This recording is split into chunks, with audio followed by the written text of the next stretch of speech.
Kita akan belajar surat yang paling dasar, surat Al-Fatihah. Insya Allah setelah belajar surat ini, harapannya kita akan benar-benar menghargai iman yang Allah berikan kepada kita. Insya Allah. A'udzubillahi minasyaitonirrajim. Surah Al-Fatihah. Bismillahirrahmanirrahim. Dengan menyebut nama Allah Ar-Rahman Ar-Rahim, yang Maha Rahman dan Maha Rahim. Dengan menyebut nama Allah, kita berarti ketika ingin memulai segala sesuatu itu menyebut nama Allah. Memulainya karena Allah. Ketika kita beramal karena Allah. Dan itu kita pegang, karena ketika kita beramal akan banyak godaan. Bangun masjid, renovasi masjid karena Allah Subhanahu wa ta'ala. Jadi takmir masjid karena Allah Subhanahu wa ta'ala.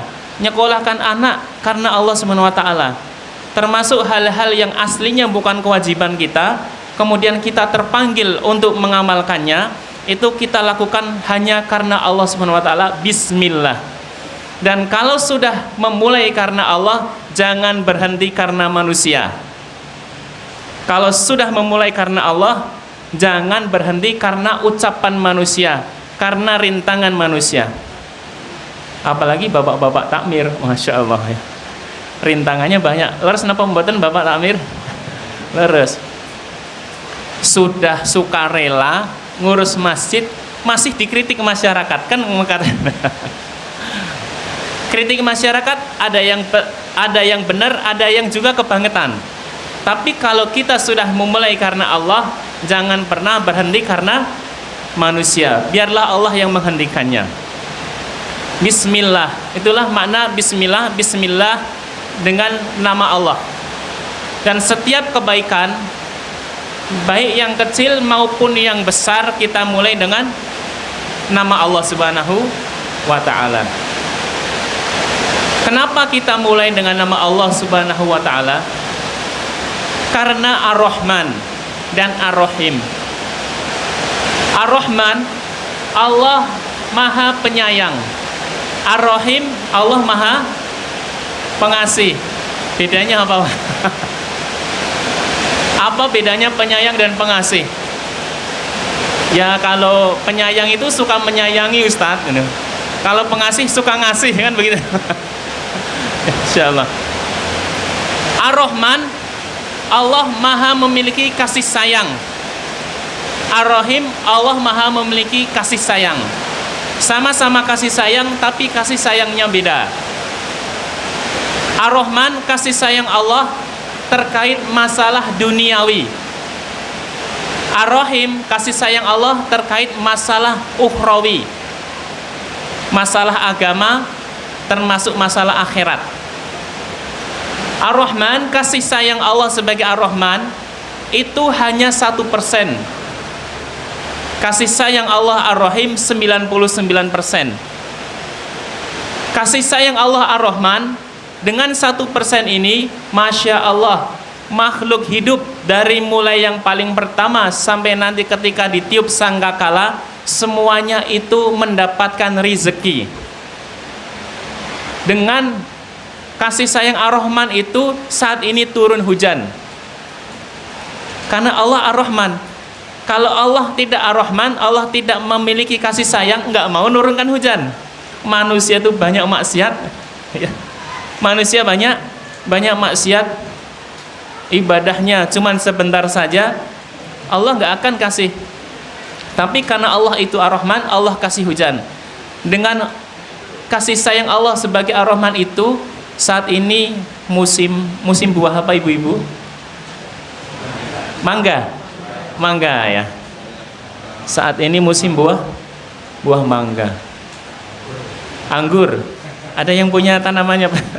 Masya Allah. Bisa ditanam di depan Masjid Al-Fajar nanti. Latihan di surga, Pak ya.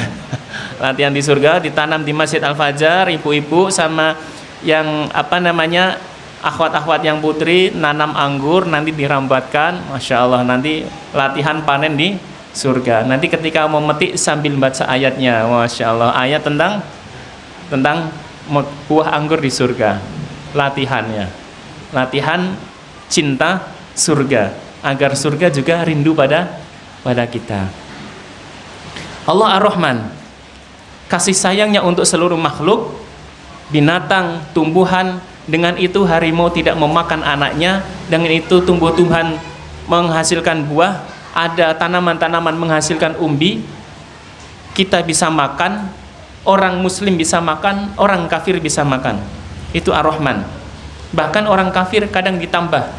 Kenapa? Karena dia berbuat kebaikan. Allah kalau ada yang berbuat kebaikan pasti dibalas. Maka orang kafir berbuat kebaikan dibalas di dunia. Infak 10 juta, ada orang non muslim infak 10 juta ke Masjid Al-Fajar. Ini jenenge kesasar nih. Kesasar, tapi ya alhamdulillah ya, diterima ya. Ini untuk membangun ini uangnya halal loh, non muslim ngerti halal haram. Ini uangnya halal, diterima oleh Masjid Al-Fajar untuk pembangunan. Non muslim itu nanti dibalas oleh Allah Ar-Rahman. Itu Ar-Rahman.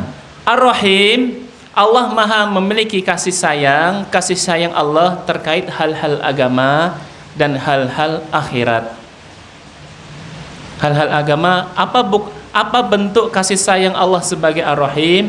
Bentuknya adalah bapak-bapak hadir di sini. Ba'da maghrib, hujan, enaknya di rumah, tapi bapak-bapak hadir di sini.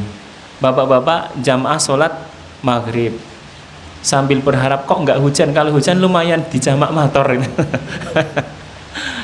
Itu apa namanya, doa anak-anak kecil di masjid kami. Wah kok nggak hujan ya tadi ya. Kalau hujan kan enak jamak motor, habis itu tidur. Ya maklum, anak-anak kita sekarang banyak yang sekolahnya sampai sore ya, ikut SDIT dan lain-lain, sudah capek. Jamaah rahimakumullah, kasih sayang Allah Ar-Rahman akan terputus ketika kita meninggal, tapi kasih sayang Allah Ar-Rahim akan berlanjut. Seseorang bisa husnul khotimah karena Allah Ar-Rahim. Seseorang masuk ke dalam alam kubur, kuburnya kemudian menyempit, kemudian dilebarkan lagi karena Allah Ar-Rahim. Rasulullah SAW bersabda, setiap kubur pasti menyempit. Kubur kula panjenengan niku nanti akan menyempit. Semua kubur pasti menyempit, termasuk kubur para anbiya. Tapi kemudian Allah melapangkannya lagi. Tapi ada orang-orang yang kuburnya tidak dilapangkan, tapi dihimpit di alam kubur. Naudzubillah min dzalik. Maka nanti bapak-bapak biar semangat ngaji, buka YouTube setelah selesai pengajian, search, cari ratusan jenazah utuh. Ada di sebuah desa di Cilegon, ya, satu pemakaman, makamnya hendak direlokasi karena ada pabrik yang ingin perluasan. Kemudian meminta warga untuk diperkenankan diperluas ke situ karena makamnya di samping pabrik. Dengan kompensasi dibuatkan makam yang lebih baik, yang lebih luas, dan seluruh jenazahnya dipindahkan. Warga sepakat. Ketika pembongkaran makam, ratusan jenazahnya masih utuh, sudah dikubur puluhan tahun. Ternyata mereka adalah santri masyarakat. Jadi bapak-bapak, ibu-ibu, kakak, adik, tapi jadi santri. Jadi santrinya di mana? Di masjid. Masya Allah. Ingin begitu bapak ibu?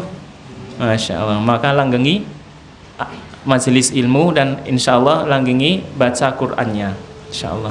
Mungkin kita bukan para nabi, mungkin kita bukan orang-orang syahid, mungkin kita bukan orang-orang penghafal Al-Quran, tapi harapannya dengan amal solih tadi kita bisa mendapatkan kemuliaan di dunia ketika dikubur jasad kita masih utuh.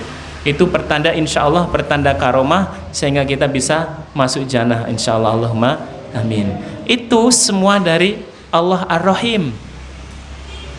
Dan Allah Ar-Rahim itu kasih sayangnya itu ada 100, yang satu diteteskan ke dunia karena Allah Ar-Rahman, yang 99 itu disimpan. Kita tidak bisa bayangkan enaknya anggur di Di surga itu seperti apa?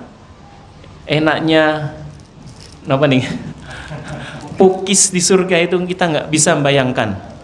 Masya Allah. Bapak monggo boleh latihan masuk surga dulu, makan pukisnya. Masya Allah. Kita nggak bisa bayangkan. Itu Allah Ar-Rahim 99.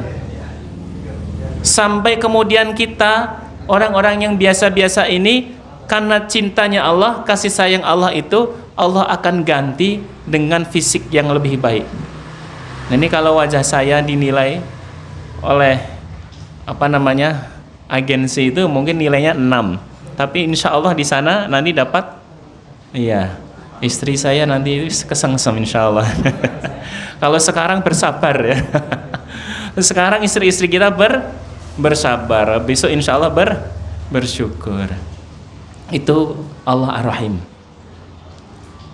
Bismillahirrahmanirrahim. Masya Allah, satu ayat saja bikin bahagia tidak Pak? Bikin bahagia. Satu ayat saja Masya Allah bisa bikin kita, bisa buat kita bahagia. Nanti sholat harus bahagia. Boleh tidak bahagia juga boleh. Sedihnya karena ya Allah saya menginginkan ini ya Allah, saya tidak pantas ya Allah, tapi saya menginginkan ini, saya mengharapkan rahmat-Mu. Boleh begitu. Hadirkan hati ketika sholat. Bismillahirrahmanirrahim. Alhamdulillahirabbil alamin. Alhamdu, segala puji, lillah, bagi Allah. Alhamdulillahi rabbil alamin, Rabb seluruh alam. Kenapa segala puji? Karena Allah memelihara seluruh alam. Alhamdulillahi rabbil alamin. Kenapa alhamdulillah? Karena rabbil alamin. Nah, begitu cara membacanya, cara memahaminya. Kenapa alhamdulillah? Karena rabbil alamin. Allah yang memelihara kita, maka kita memuji Allah. Allah memelihara alam semesta ini, maka kita memuji Allah. Allah yang memelihara gunung sehingga tidak meletus, maka segala puji bagi Allah. Allah yang memelihara langit, maka tidak runtuh, maka segala puji bagi Allah. Allah yang memelihara sungai sehingga tidak meluap. Allah yang memelihara tubuh kita. Allah memelihara jantung, hati, pankreas, paru-paru, usus, apalagi Pak yang di dalam, tulang, getah bening, darah, itu semua Allah yang memelihara. Rabbul alamin, Robba, Allah itu memelihara tanpa kita minta. Pernah bapak-bapak minta, ya Allah pelihara tubuhku? Ada doanya, Allahumma afini fi jazadi, Allahumma afini fi sam'i, Allahumma afini fi basari, la ilaha illa anta. Kita minta disehatkan, tapi tidak minta dirawat. Allah yang memelihara tanpa kita meminta. Ketika kita lahir, Allah langsung memelihara. Bahkan Allah sudah memelihara, Allah sudah menyiapkan rizki kita. Itu sudah Allah pelihara. Ternyata rizki kita, bapak-bapak rizkinya ketemu ibu dulu, usia 25 tahun, oh masih ganteng-gantengnya, Masya Allah. Ketemu ibu, nggak sengaja ketemu. Sengaja atau nggak sengaja Pak? Dulu jangan-jangan mengincar. Pokok itu. Masya Allah, ketemu pas sekolah. Yang ibu-ibu juga, itu siapa ya yang adanya merdu sekali. Pokoknya saya ingin jadi istrinya, Masya Allah. Itu Allah yang memelihara tanpa kita minta. Bayangkan Bapak Ibu sekalian, kalau kita diberi tanggung jawab untuk memelihara tubuh kita sendiri, kira-kira bisa? Nafasnya diatur dulu. Kita nggak ngerti itu semua, tapi Allah pelihara. Kenapa alhamdulillah? Karena Rabbil alamin, karena Allah memelihara alam semesta, baik itu seluruh alam yang ada di atas ini maupun alam yang ada di dalam sini. Masya Allah. Ini ayat kedua sangat menggembirakan. Alhamdulillahirabbil alamin, Ar-Rahman Ar-Rahim, diulangi lagi. Agar apa? Agar kita senantiasa ingat bahwasanya Allah itu Maha Pemberi rahmat.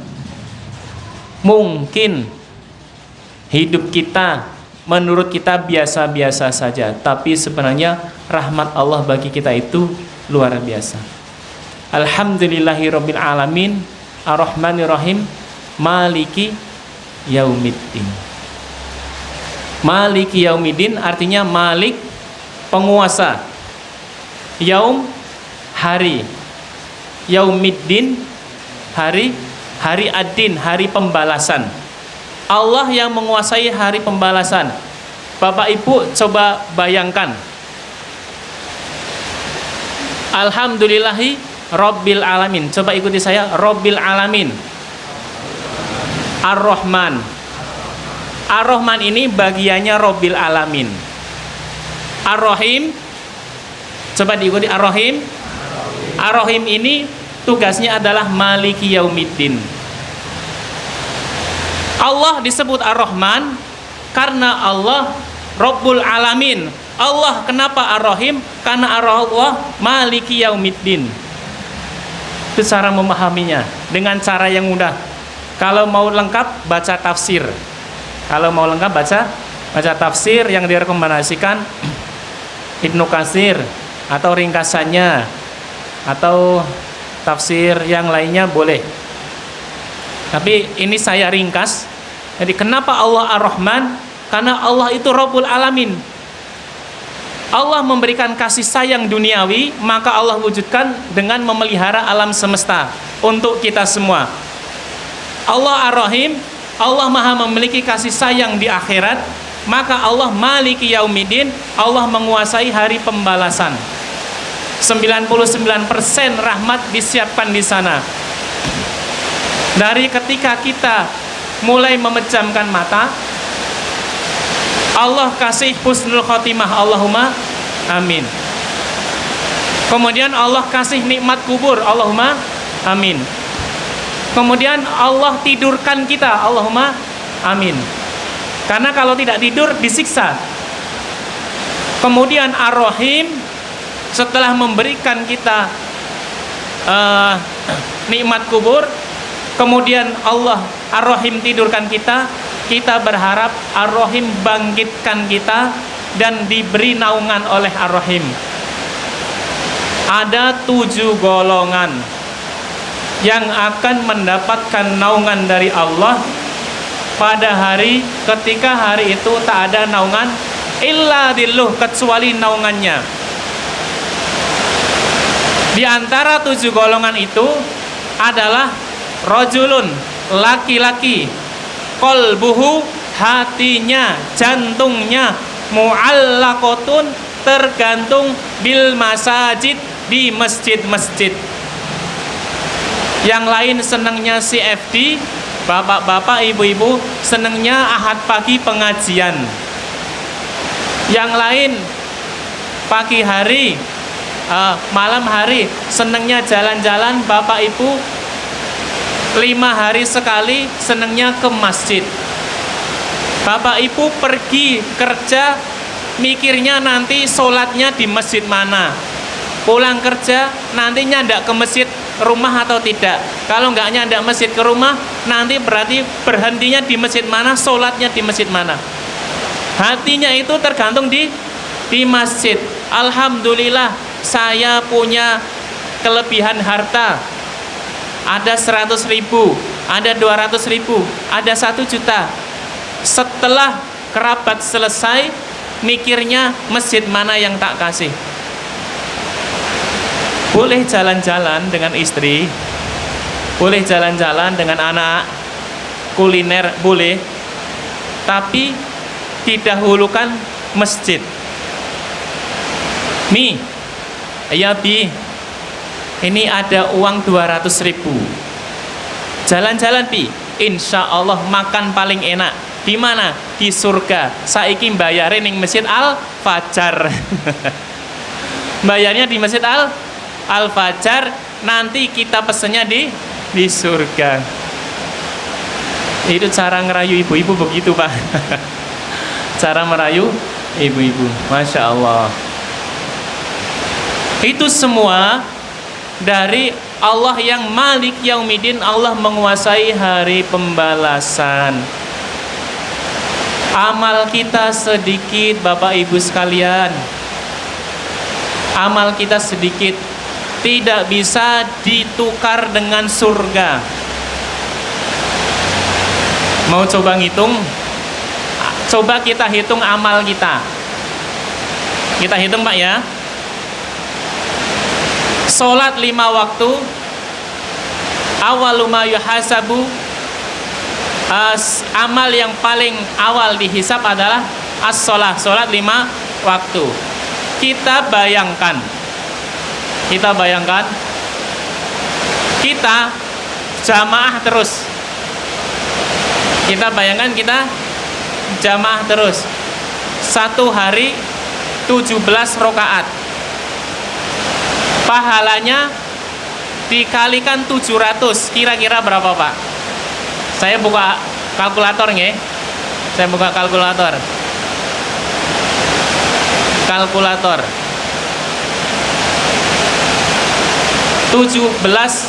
atau 5 kali sholat. 5 kali sholat dapat 700 pahala. 3.500 Pak. Dikali 1 tahun 365, 1.277. Dikali sholatnya berapa tahun Pak? Dipolke 70 tahun. Total 89 juta. 89 juta bisa dibuat untuk beli kapling di surga. Saya rubah, 89 juta bisa untuk beli kapling di makam haji. Bisa nggak Pak? 89 juta beli tanah di makam haji dapat berapa? Nggak bisa. 100 juta bisa? Insyaallah. Maka kira-kira 90 juta pahala kita itu bisa tidak untuk ditukar dengan surga? Tidak bisa, aslinya tidak bisa. Tapi karena Allah itu Ar-Rahim, Allah itu Maha Pengasih, 99% yo rapopo jamaah Masjid Al-Fajr yang ini nilai sholatnya 100 juta, yang ini nilai sholatnya 50 juta, yang ini wah ini kurang sregep nilai sholatnya 25 juta. Nggak apa-apa, sama Allah dikalikan 1 miliar. Itu Allah Ar-Rahim. Masya Allah.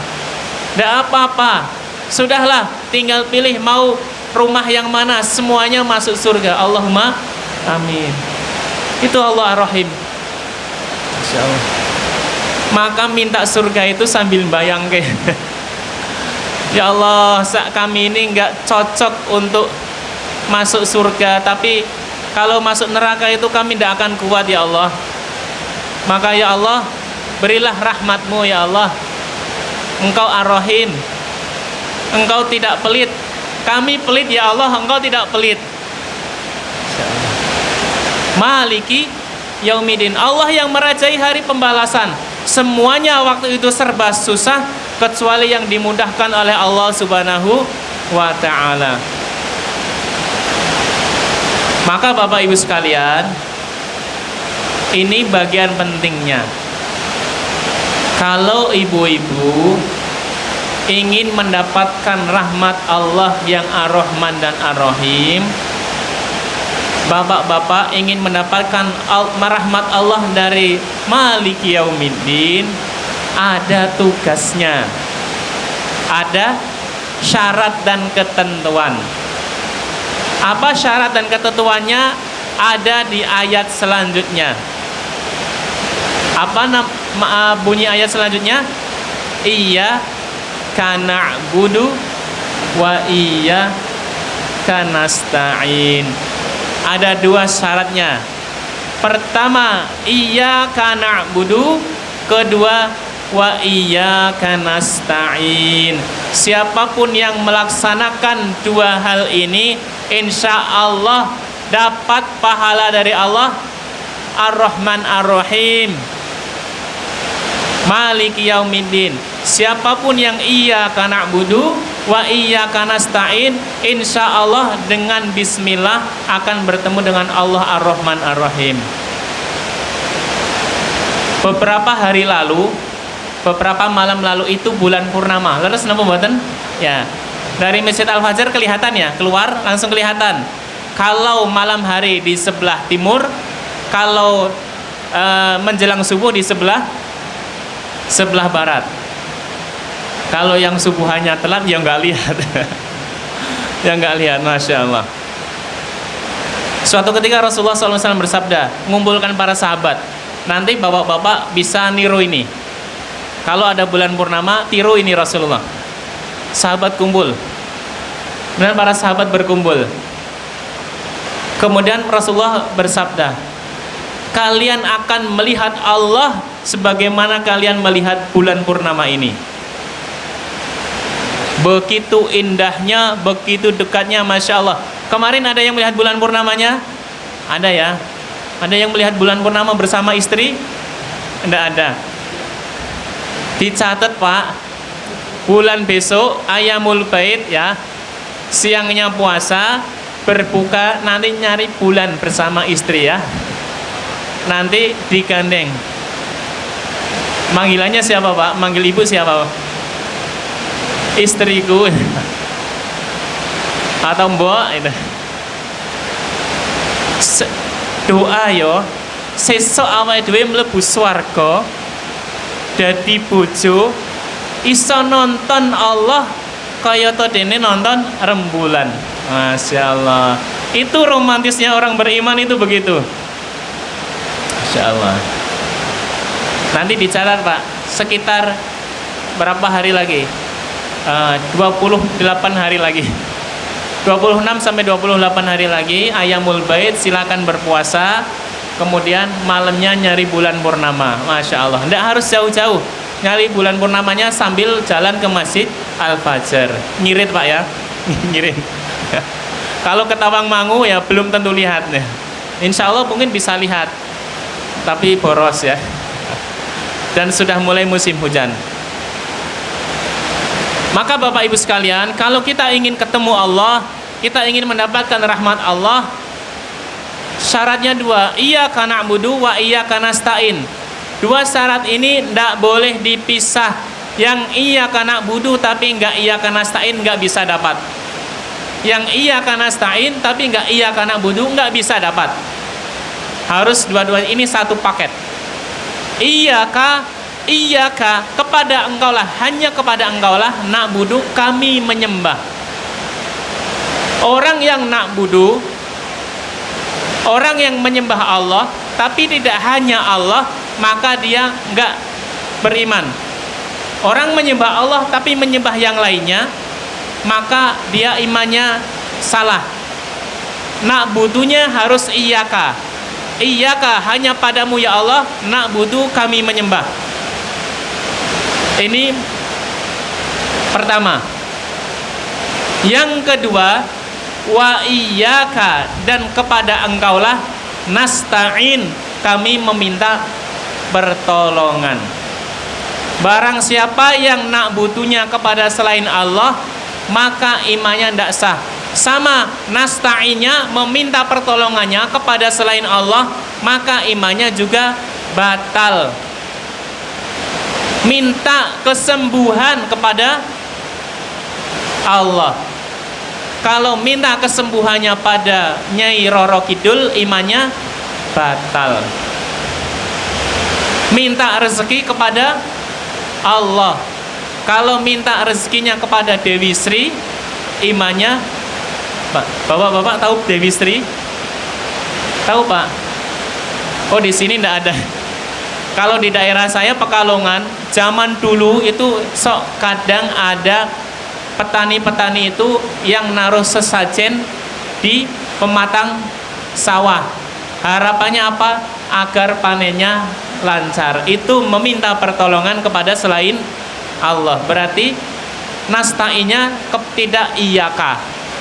Maka penting. Jadi sebenarnya tauhid sudah nggak perlu jauh-jauh, belajarnya dari Al-Fatihah itu sudah cukup. Tauhid paling dasar. Iyyaka na'budu, ya Allah hanya kepadamulah aku menyembah. Ya Allah hanya kepadamulah aku jadi hamba.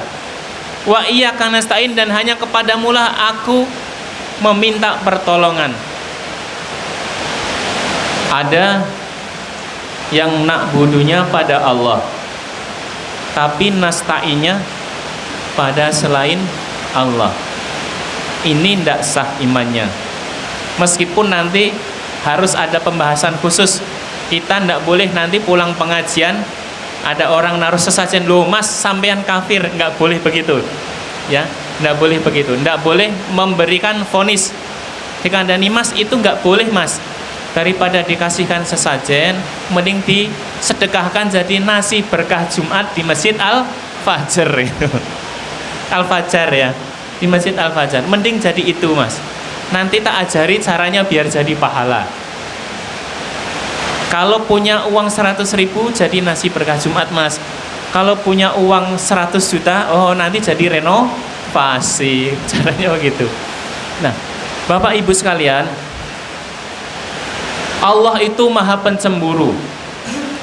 Maka kalau ada orang yang sudah baiat pada Allah menjadi hamba, sudah syahadat asyhadu alla ilaha illallah wa asyhadu anna muhammadar rasulullah, ya Allah iyyaka na'budu, ya Allah aku menyembahmu saja, ya Allah aku secara resmi jadi hambamu.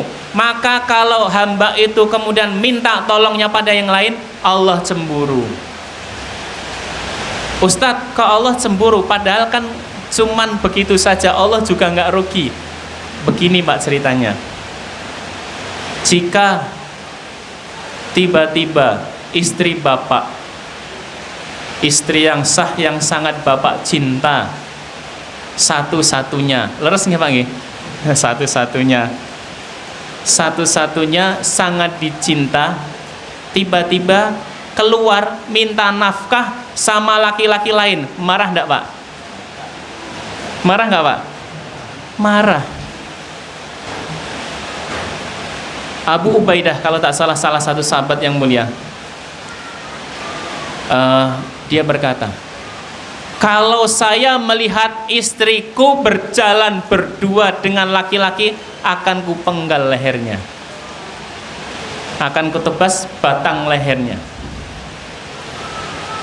Sahabat yang lain, sangar, Masya Allah, sangar meniki, Masya Allah, levelnya Abu Ubaidah sangar. Mereka ngadu pada Rasulullah, mengadu pada Rasulullah, ya Rasul, ini Abu Ubaidah kok bilangnya begitu, kalau ketemu istrinya duaan dengan laki-laki lain akan kupenggal batang lehernya. Saya lupa apakah yang dipenggal istrinya apa laki-lakinya, atau bisa jadi dua-duanya, Allah Ta'ala alam. Tadi belum sempat cek Pak, sudah ditelepon, bismillah berangkat itu. Biasanya saya sebelum berangkat saya cek dulu, saya cek apa namanya, hadis dan yang lainnya saya cek dulu untuk menjaga nih. Maka Rasulullah bersabda begini, loh kok kalian heran? Sesungguhnya aku, yakni Rasul, lebih pencemburu daripada Abu Ubaidah, dan sesungguhnya Allah lebih pencemburu daripada aku. Maka kalau ada hamba yang sudah, ya Allah aku ini hambamu, Allah terima baik, kamu hambaku, maka kamu ibadahnya padaku dan kamu minta tolongnya padaku. Tiba-tiba minta tolong pada yang lain, Allah murka. Itulah kenapa dosa akidah itu, dosa melanggar akidah itu kelihatannya sepele, ya kan? Kelihatannya sepele, mau naruh sesajen, ya kan? Naruh sesajen di tengah jalan agar apa? Agar semua orang selamat. Padahal sing seneng jin-jin kuwi, wah panganan itu. Panganan. Masya Allah. Kelihatannya sepele, tapi kenapa dosanya itu begitu besarnya? Karena ternyata ini berkaitan dengan wibawa. Kalau bagi kita wibawa Allah.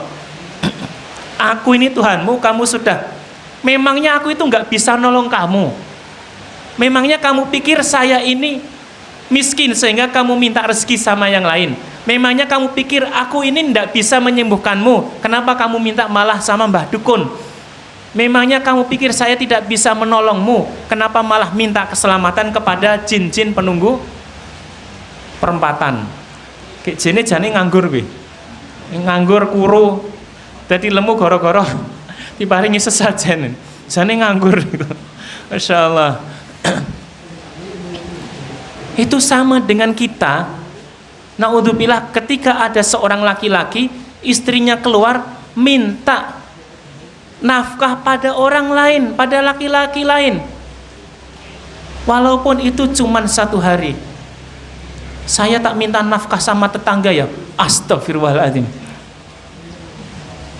Ada tukang sayur lewat, saya tak minta nafkah sama Pak Sayur. Naudzubillah. Memangnya kamu pikir saya ini siapa? Pulangkan saja pada ibunya. Itulah kenapa dosa akidah itu kelihatannya sepele, tapi indallahi azim, di sisi Allah itu masya Allah besar sekali, karena itu pengkhianatan. Naudzubillah min dalik. Maka dosa syirik itu kalau belum bertobat dia tidak diampuni.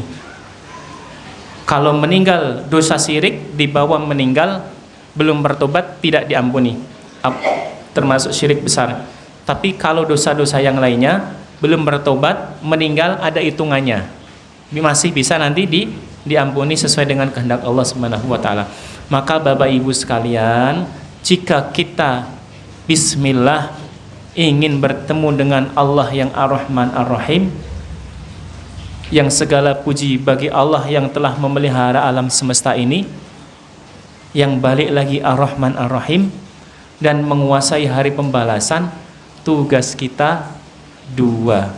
Yang pertama, iyyaka na'budu, yang kedua, wa iyyaka nasta'in. Dijaga erat-erat, dipegang erat-erat sampai meninggal. Moga-moga Allah berkenan mengumpulkan kita di jannahnya, memberikan kita nikmat kubur, dan Allah berkenan memberikan kita karomah jasad kita nanti tidak dimakan oleh bumi. Allahumma amin ya rabbal alamin. Ini sudah masuk waktu, sudah lewat ya. Oke. Sudah iqomah ya, langsung iqomah berarti nanti. Saya mohon izin tutup dengan doa ya. A'udzubillahi minasyaitonirrajim. Bismillahirrahmanirrahim. Alhamdulillahirabbil alamin, hamdan syafi'in, hamdan na'imin, hamdan yuafi ni'amahu wa yukafi'u mazidah. Ya Rabbana lakal hamdu kama yanbaghi li jalalikal karim wa li adimi sultanik. Allahumma shalli wa sallim wa barik ala habibina wa syafi'ina Muhammadin sallallahu alaihi wasallam. Rabbana zalamna anfusana fa illam taghfir lana wa tarhamna lanakunanna minal khasirin. Ya Allah, ampunilah kami hamba yang selalu menzalimi diri kami. Jika Engkau tidak menyayangi kami dan Engkau tidak mengampuni kami, kami pasti menjadi orang-orang yang merugi. Rabbana ighfir lana dzunubana wa israfana fi amrina wa tsabbit aqdamana wansurna 'alal qaumil kafirin. Ya Allah, ampunilah kami dan maklumilah perkara-perkara melampaui batas yang kami lakukan, dan kokohkanlah kaki-kaki kami dalam menghadapi makar-makar orang kafir. Rabbana ighfir lana wa liwalidaina wa li ikhwanina wa li jami'il muslimina wal muslimat. Ya Allah, ampunilah kami dan ampunilah bapak ibu kami, ampunilah kakek nenek kami, ampunilah saudara-saudara kami, ampunilah para takmir, ampunilah para pengurus, ampunilah para pendahulu di masjid ini, ampunilah orang-orang yang telah mengajak kami untuk berjamaah ya Allah, dan janganlah jadikan kami dalam hati kami kebencian kepada mereka meskipun sedikit pun ya Allah. Rabbana atina fid dunya hasanah wa fil akhirati hasanah wa qina adzabannar. Amin ya rabbal alamin. Demikian dari kami, mohon maaf atas salah kata, salah sikap. Aqul qouli hadza wa astaghfirullah li wa lakum. Assalamualaikum warahmatullahi wabarakatuh.